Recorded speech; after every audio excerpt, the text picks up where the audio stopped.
하나님의 말씀 로마서 6장 1절부터 4절의 말씀을 중심으로 그럴 수 없느니라 라는 제목의 말씀으로 함께 은혜를 나누고자 합니다. 말씀에 들어가기에 앞서서 로마서 1장부터 5장까지의 흐름이 뭐냐 하는 것을 이해를 해야 되겠습니다. 로마서 1장에는 이방인의 죄가 나타나고 있습니다. 2장에서는 아브라함의 자손이라고 하는 유대인 역시 그들의 죄를 폭로하고 있습니다. 3장에 와서는 그래서 이방인도 유대인도 모든 인간은 다 죄인이다. 의인은 아주 없다. 이러한 상태에서 로마서 3장 21절에 보면 이제는 율법 외에 하나님의 한 의가 나타나게 되어서 하나님이 주신 그 은혜의 의로서 우리 인간이 구원을 받을 수 있게 된 것이다. 이렇게 일러줍니다. 그것을 유대인들에게 더 자상하게 일러주기 위해서 로마서 4장에서는 너희들이 말하는 믿음의 조상 아브라함도 하나님을 믿음으로 구원을 받았고 또 율법 시대에 살았던 다윗도 하나님을 믿음으로 말미암아 구원을 받게 된 것이다. 그러면 율법이 뭐냐? 율법이라는 것은 너로 하여금 죄를 더 깨닫게 해주는 하나님 앞에서 내가 정말 죄인이구나 하는 사실을 알게 해주는 말씀이지 율법이 우리를 구원시키는 기능은 전혀 없는 것이다. 이렇게 일러주고 있다는 것이지요. 그래서 5장에 와서는 그러므로 우리가 율법이 아니고 믿음으로 말미암아 구원을 얻었으니 의롭다함을 얻었으니 이제부터는 하나님과 화목하면서 살아가야 되지 않겠느냐 라고 하는 말씀을 해주고 있습니다. 그리고 나서 유대인들이 잘못된 생각을 품고 있는 것을 바르게 일러주기 위해서 오늘 본문 말씀 로마서 6장 1절과 2절에 보게 되면 바울 사도가 자문자답을 하면서 1절에서는 질문을 던지고 2절에서는 대답을 해주고 있는 것입니다. 이제 질문의 내용인 1절을 한번 보십시오. 그런즉 우리가 무슨 말을 하리요? 은혜를 더하게 하려고 죄에 거하겠느냐? 쉽게 말하면 구원받은 성도가 하나님의 은혜를 더 받으려고 나 더 계속 죄를 지을 거야. 이런 마음의 생각을 어떻게 품을 수가 있겠느냐 하는 것이지요. 이 질문에 대한 동기가 바로 로마서 5장 20절 말씀의 하반절에서 나옵니다.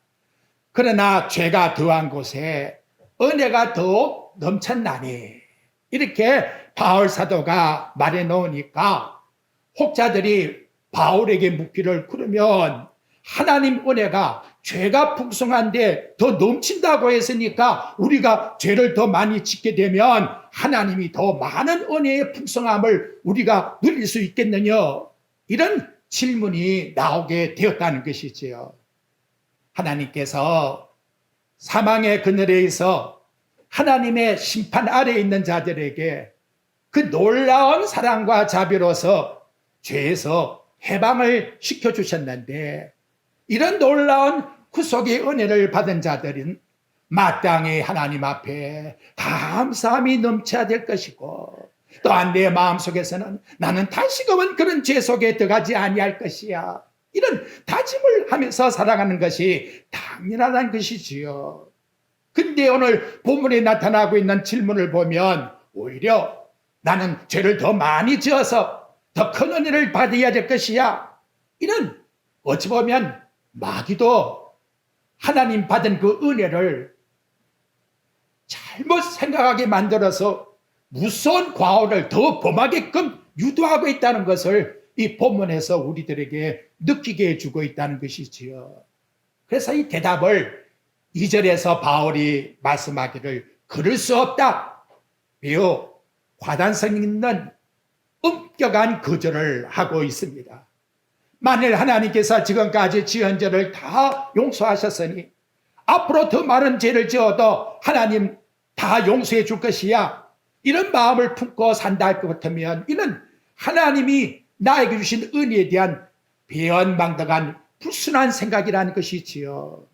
하나님이 그 놀라운 은혜로 하나님의 의를 드러내어 독생자 예수 그리스도로 말미암아 그분을 십자가의 희생제물로 삼으셔서 저와 여러분의 모든 죄악들을 용서하여 주셨습니다. 여러분, 이 말씀이 우리에게 강조하는 것은 은혜를 더 받게 하기 위해서 죄를 더 많이 지어라, 그런 말을 우리에게 들려주는 내용이 전혀 아니라는 것이지요. 하나님이 얼마나 우리에게 풍성한 은혜로 우리 죄를 용서해 주었느냐 하는 그 큰 놀라운 사랑을 강조해 주기 위해서 이와 같이 말씀해 주고 있다는 것입니다. 만일 더 큰 은혜를 확인하기 위해서 죄를 짓겠다고 그런 마음을 품는다 할 것 같으면 하나님께서 이 땅에 오셔서 십자가에 내어줌이 되신 속죄의 힘으로는 희생은 만월이 여기는 악한 생각으로 바뀌어져 버리고 만다는 것이지요. 하나님이 그리스도 안에서 우리에게 주신 참된 자유함이라는 것은 다시금은 죄악에 짓지 말고 그리스도 안에서의 참된 자유함을 누리라고 주었는데 나는 다시 육체의 쾌락을 즐길 것이야. 나는 다시 방탕할 것이야. 나는 마귀의 종으로 돌아갈 것이야. 이런 마음을 품는다 하면 그것은 여러분 광야에 나온 이스라엘 백성들이 그 홍해바다를 육지같이 건너게 주어서 구원시켜 주신 하나님의 은혜를 망각해 버리고 우리는 저 가나안 땅에 안 들어갈 거야. 우리는 저 애굽 땅으로 다시 갈 거야. 애굽 땅에 가서 다시 종로를 하는 것이 하나님 주신 가나안 땅에 들어가서 누리는 복보다 더 좋아. 그 생각과 똑같다는 것을 일러주고 있다는 거예요. 예수님이 그 실사례의 사건을 로마서 8장 3절 이하에서 나타내 주고 있습니다. 서기관들과 바리새인들이 음행 중에 잡혀온 여자를 끌고 와서 예수님께 묻습니다. 선생님, 이 여자가 현장에서 가늠하다가 잡아왔습니다. 모세는 율법에 이런 여자는 돌로 쳐 죽이라고 했습니다. 참고로 레위기 20장 10절에서 나와요. 선생님은 어떻게 할 것입니까? 참 난처하지요. 최종적 예수님의 말씀은 너희 중에 죄 없는 자가 먼저 돌로 치라 했더니 그 결과로 거기 있던 사람들이 다 양심의 가책을 받고 물러갔어요. 예수님이 그 여자에게 일러줍니다. 내가 너를 정죄하지 아니하노니 가서 다시는 죄를 범하지 말라. 이 여인이 마땅히 율법의 룰로 말할 것 같으면 그 자리에서 죽어 없어져야 될 그런 모습입니다.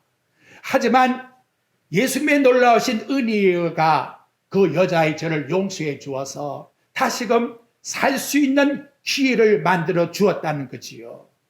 그렇다면 돌에 맞아 죽을 죽음의 자리에서 다시금 살아났으니 이 여인의 마음속에는 어떤 마음을 품고서 앞으로 살아가야 되겠습니까?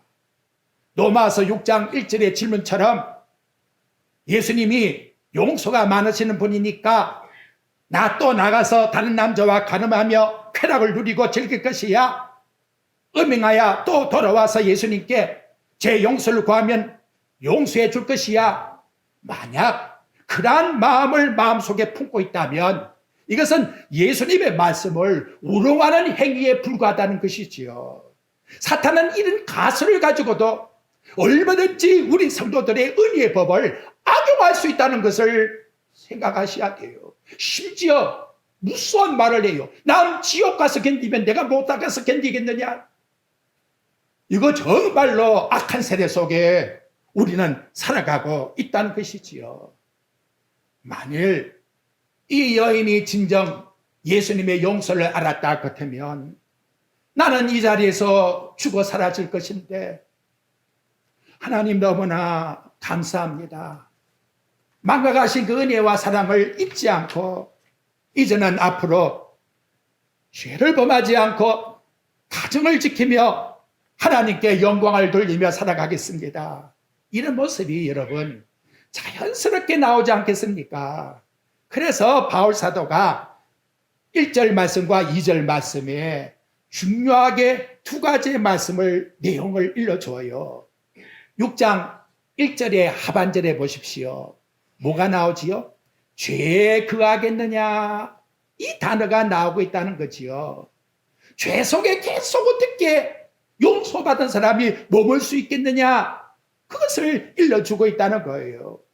하나님의 은혜를 체험한 사람이 옛날 죄 속에서 계속 거기에 머물러 있다 같으면, 도둑질하는 사람이 도둑질 용서를 받았는데 또 나가 상습적으로 도둑질을 하고 있다면 이거 보훈죄가 아니냐, 하나님 은혜를 악용하고 있지 않느냐, 그걸 말씀하고 있다는 거예요. 2절에서도 똑같이 그 말씀을 던져주고 있습니다. 죄에 대하여 죽은 우리가 어찌 그 가운데 살겠느냐, 그 가운데 죄를 범했던 거기에 어떻게 살겠느냐. 여러분, 이 강조점은 뭔가 하면 죄에 대하여 죽은 너라는 것을, 우리라는 것을 기억해라, 그 말이에요. 하나님이 어떻게 세상에 오셔서 십자가에서 죽으셨는가? 그 십자가의 죽으심이라는 것이 바로 나를 살리기 위해서 내 죄 때문에 십자가에 죽은 것이 아니냐, 거기에 너도 함께 동참해서 죽은 자였다는 것을 기억해라, 이렇게 우리에게 일러주고 있다는 거예요. 이 주님의 십자가의 보혈의 능력이 얼마나 가치가 있으면, 항상 드리는 말씀입니다만은 저와 여러분의 죄를 완전히 단번에 영원히 해결해 주셨어요. 우리 주님의 보혈이 우리의 죄악이 주홍 같다 할지라도 눈과 같이 희게 해 주었고, 진홍같이 붉을지라도 양털같이 희게 해 주신 겁니다. 아담의 시조로 인해서 모든 인간이 다 죄인이 된 것처럼 예수 그리스도를 믿는 저와 여러분은 그리스도와 함께 십자가에 죽었기 때문에 이제는 죄가 왕노릇하는 것이 아니라 예수 그리스도의 부활의 생명이 저와 여러분을 함께 살려서서 영원한 통치를 할 수 있는 영생을 주셨다는 거예요. 그래서 이제는 그리스도 예수 안에서 결코 정죄함이 없나니, 그리스도 예수 안에 있는 생명의 성령의 법이 죄와 사망의 법에서 우리를 해방시켰다라고 이와 같이 말씀해 주고 있는 것입니다. 성도는 더 이상 여러분 마귀의 자녀라고 하는 신분을 가진 것이 전혀 아니에요. 내가 하나님 앞에 부끄럽고 더러운 죄를 범했다 할지라도 나는 마귀족이 아닙니다. 여러분, 이 신분을 기억해야 돼요. 예를 들면 마치 한국 사람이 미국 가서 시민권을 따서 미국 사람이 되었다고 생각해 보십시오. 몸은 한국 사람이라도, 몸은 아담 하와의 육체의 신분을 가지고 있다 할지라도 나와 여러분의 신분은 하나님이 우리를 하나님의 자녀라 이렇게 단번에 칭의를 주셔서 그리스도 안에 하나님 자녀로 삼으셨다는 거예요. 저와 여러분이 당신은 하나님의 자녀입니다 하고 물었을 때에 어떤 마음이 듭니까? 마치 내가 무슨 죄를 범한 거 있는 집집안 그 집에 말이 못 나와. 여러분, 내가 어떤 신분의 소속인지를 제대로 대답을 못하고서야 어떻게 예수를 믿겠습니까? 우리는 아담 하와의 아담의 자손이 아니에요. 예수 그리스도 안에 예수의 자손이 되었다는 거예요. 그 신분을 저와 여러분 물어봅니다. 믿습니까? 아멘. 좀 크게 대답해 보십시오. 믿습니까? 아멘. 우리는 예수 그리스도 안에서 하나님의 자녀의 신분을 가지고 있는 거예요. 비록 부족함이 있다 할지라도 근본적 하나님의 의가 우리에게 와서 하나님 자녀로 삼으셨다는 거예요. 그것을 바울이 이제 3절에 와서 뭐라고 하는가 보십시오. 세례 사건을 통해서 우리들에게 말씀해 주고 있는 것입니다. 오늘 본문에 나타나고 있는 이 세례는 교회에서 행하고 있는 물 세례의 의식보다도 하나님의 성령을 통해서 주신 성령 세례를 우리들에게 설명해 준다. 이렇게 이해를 하셔야 합니다. 성령 세례가 뭐냐? 전에는 아담 아래서 마귀의 종이었는데 이제는 예수 그리스도를 믿음으로 성령께서 예수님과 딱 접붙임을 해서 예수님께 속한 자녀로 저와 여러분을 삼아 주셨다는 거예요. 그래서 성령님이 내 마음에 들어와서 예수님을 하나님이라 고백드리는 사건이 성령 세례라고 말씀을 합니다. 이를 요한복음 15장에서 예수님이 나는 포도나무요 너희는 가지니 가지가 포도나무에 붙어야 열매를 맺는다고 하는 연합이라고 하는 사건을 통해서 우리들에게 깨우쳐주고 있습니다. 뭔가 지체가 떨어질 수 없는 연합이잖아요.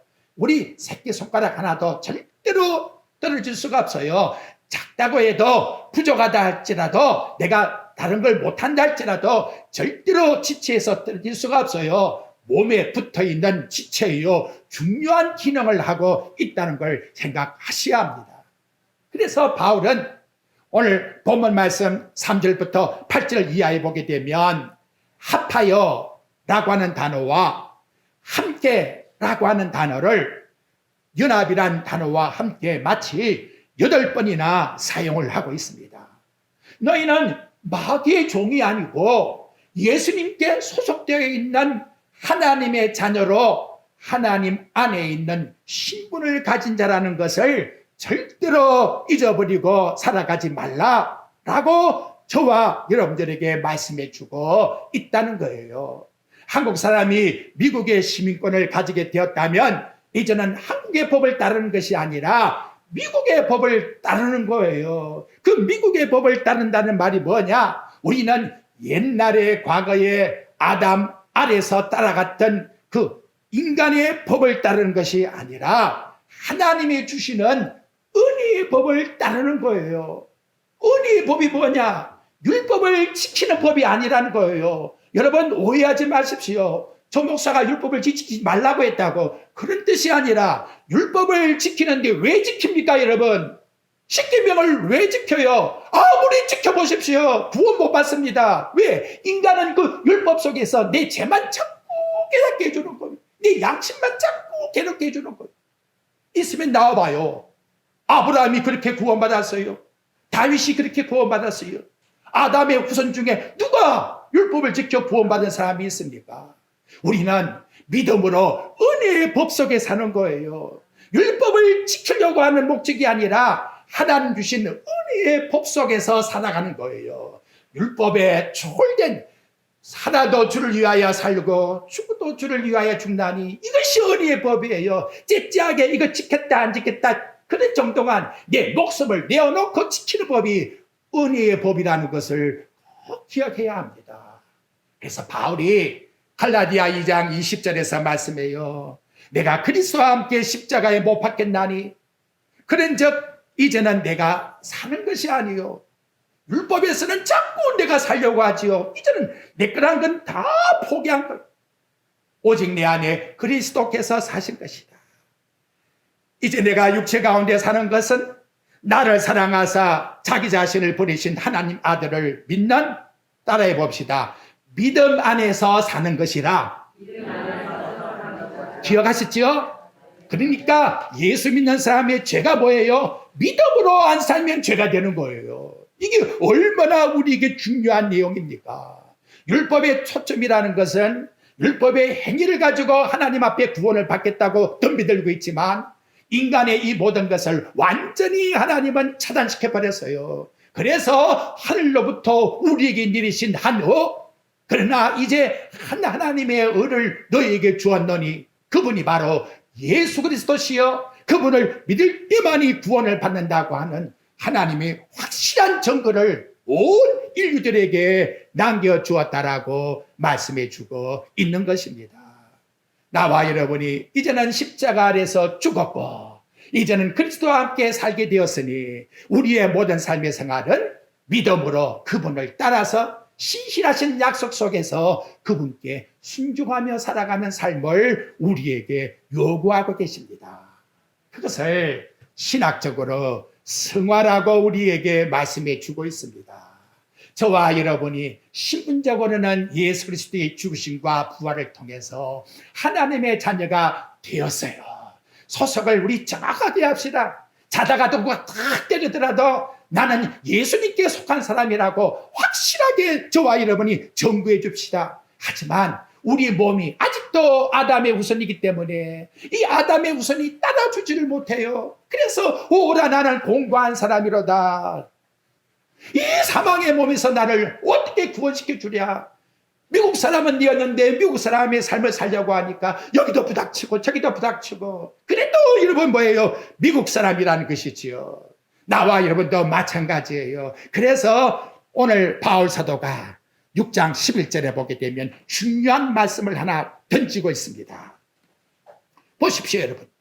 이와 같이 너희도 너희 자신을 우리를 죄에 대하여서는 뭐다? 죽은 자요. 그리스도 예수 안에서 하나님께 대해서는 뭐다? 살아있는 자로 뭐다? 여길지어다. 이 여길지어다라고 하는 이 로기조마이라고 하는 단어가 굉장히 중요한 뜻을 말해주고 있습니다. 사전에 찾아보면 법적 선언에 대한 용어예요. 너 신분이 어떠한가를 법적으로 결정지어 준 것을 생각해라. 그런 의미를 말씀해 주고 있는 거예요. 여러분, 기준의 잣대를 나에게 대면 안 돼요. 하나님의 법정에서 하나님의 말씀이 나에게 어떤 언도를 내렸는가 하는 것을 늘 여기 나타나고 있는 여길지어다. 그걸 생각하면서 인식하면서 살아가라 하는 걸 말씀해 주고 있는 거예요. 그렇다면 우리 뭘 생각해야 될까요? 금방 읽은 그 11절의 내용이 있잖아요. 나는 내 모든 소욕이 그리스도 안에서 죽은 자이다. 내가 산 것은 내가 산 것이 아니고 내 속에 그리스도가 사신 것이다. 나는 육체로 아담의 후손이지만 나는 영적으로 예수의 후손이다. 이제는 내가 주인이 아니고 나를 살려주신 예수님이 나의 주인님이시다. 그래서 나의 삶의 주체는 나를 이끄는 분이 내가 아니라 주님께서 나를 이끌어 가신다. 주님이 주도하는 인생 속에서 나는 온전히 믿음으로 살 뿐이다. 그걸 늘 인식하면서 살아가라고 우리에게 일러주고 있다는 것입니다. 이러한 일이 어떻게 일어났느냐? 그래서 다시 6절 말씀을 한번 보십시오. 또 나왔지요. 우리가 알거니와. 우리가 뭘 알아야 되느냐 그 말. 우리 옛사람이 예수와 함께 뭐한 것? 십자가에 못 박힌 것. 죄가 내 마음속에 떠올러 그러면 그것은 나는 십자가에 못 박은 거야. 그걸 뭐한다? 알아야 된다 이 말. 죄의 몸이 죽어. 이제는 죽어서 다시는 거기에다가 마음을 빼앗기면 안 돼. 우리가 죄에서 종노릇 하지 아니하기 위해서 그러한 것이다 하고 말씀해 주고 있다는 것이지요. 여러분 36년 동안 일제에 속국이 되어서 얼마나 우리 한국 사람들이 고통을 당했습니까? 왜 해방 못했지요? 왜 해방이 그때는 못했지요? 뭐예요? 우리 민족이 뭐다? 힘이 없다는 거예요. 힘만 있으면 그러니까 힘 있는 미국이 한 방 때려버리니까 결국 우리도 해방을 받게 되었다는 것이죠. 똑같은 이치예요. 우리는 사망의 몸에서 아무리 몸부림쳐도 안 돼요. 누가 우리를 해방시켜 주겠습니까? 그런데 하나님이 당신의 아들을 이 땅에 내려보셔서 죄 가운데서 사망 속에서 두려워한 우리를 완전히 해방시키기 위하여 하나님 아들이 문제를 다 해결해 주셨다는 거지요. 그래서 우리는 이제부터 해방된 하나님의 자녀로 살게 되었다. 근데 여러분 체험을 하지 않습니까? 하나님의 은혜 속에 산다는 것은 정말 신기한 일이 벌어져요. 무슨 일이 벌어졌느냐? 그렇게 죄짓던 것이 매력적이었는데 죄짓는 것이 내 마음속에 당기질 않아요. 그 이상하지 않습니까? 누가 그랬다. 전에는 술, 담배 하는 것이 그렇게 맛있고 좋았는데 예수를 믿고 나고 나니까 마치 독약같이 보이더라고. 누가 그렇게 마음을 여러분 변화시켜 놓겠는가라는 것이지요. 그래서 오거스틴이 한 말이 있어요. 전에는 죄 짓는 것이 좋아서 따라갔는데 이제는 죄 짓는 것이 더러워서 나는 피한다. 그런 말을 남기고 있다는 것이지요. 그런 근본 변화가 어떻게 해서 일어날 수 있게 되었는가? 전에 죄 가운데 빠진 우리를 완전히 하나님 자녀로 삼게 해주셨기 때문에 하나님의 은혜 속에서 이런 변화가 일어나게 되었다는 거예요. 그럼 여러분, 왜 죄 가운데서 우리를 구원해 줬을까요? 천국 가기 위해서 그것은 50%밖에 대답이 안 돼요. 그러면 하나님의 궁극적인 정말 목적이 뭐냐? 놀라운 것은 고린도전서 2장 7절에 보면 하나님이 우리의 영광을 위하여 만세전에 미리 정하여 놓으신 것이라. 하나님이 당신 같은 그 영광을 우리에게 영원히 주시기 위해서 이런 구원의 절차를 천국까지 준비해 놓고 기다리고 있다라고 우리에게 말씀으로 가르쳐주고 있다는 것입니다. 이런 변화 속에 저와 여러분의 힘과 능력과 공로가 있었습니까? 전혀 없었다는 것이지요. 그래서 구원은 오직 하나님께 속한 거예요. 베드로전서 2장 10절에 보십시오. 단호하게 사도 베드로가 일러줍니다. 너희가 전에는 백성이 아니더니 이제는 하나님의 백성이요. 백성이 아닌 자가 어떻게 하나님 백성이 되었습니까? 전에는 긍휼을 얻지 못했는데 이제는 긍휼을 얻은 자가 되었느니라. 여기에 뭐가 우리가 기업되었습니까? 어떤 힘이 기업되었습니까? 전적 하나님의 은혜라고 우리에게 말씀해 주고 있다는 것이지요. 그러니까 예수 그리스도 안에 있지 아니하면 아무리 도덕적인 의를 다 행하고 선한 일을 다 행하고 내 몸을 불살라 남에게 내어준다 할지라도 구원과는 아무 상관이 없는 거예요. 뭐 답답한 소리로 옛날 이수신 장군이 천국 갔겠습니까? 안 갔겠습니까? 이런 헛된 소리 하고 있는데 예수 그리스도 안에 있지 아니하면 누구도 영원한 심판이에요. 이것이 바로 하나님이 우리에게 일러주는 말씀의 내용이라는 거지요. 하지만 영원한 영생을 가진 우리가 육이 아직도 그 아담 후손의 피를 가지고 살아가기 때문에 그래도 여러분 죄를 지어도 양심에 거리낌이 없다. 답답하지도 않고 마음에 깨어나지도 않아.